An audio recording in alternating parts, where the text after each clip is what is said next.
بسم اللہ الرحمن الرحیم۔ حضرت محمد صلی اللہ علیہ وسلم اخلاق کے اعلیٰ درجے پر۔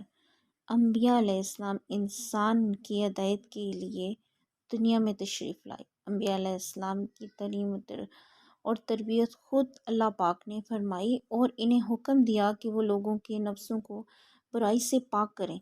خاص طور پر حضرت محمد صلی اللہ علیہ وسلم کی تربیت اللہ پاک نے فرمائی اور آپ صلی اللہ علیہ وسلم کے ہی متعلق فرمایا کہ ہم نے تم کو تنگ دستی دکھا کر غنی کر دیا۔ مراد یہ کہ ہے نبی پاک صلی اللہ علیہ وسلم، ہم نے تمہیں پسندیدہ اخلاق سے مالا مال کر دیا تاکہ یہ امت مسلمہ قیامت تک فائدہ اٹھاتی رہی۔ اور آپ صلی اللہ علیہ وسلم کے بلند اخلاق کا اللہ پاک نے یوں ذکر فرمایا، بے شک تم اخلاق کے اعلیٰ درجے پر فائز ہو۔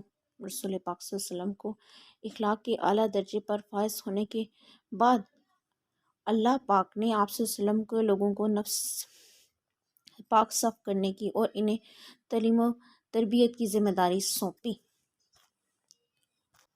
اس کے باوجود اللہ کے پیارے نبی حضرت محمد صلی اللہ علیہ وسلم اللہ تعالیٰ سے دعا کرتے تھے حسن اخلاق اور برے اخلاق سے بچنے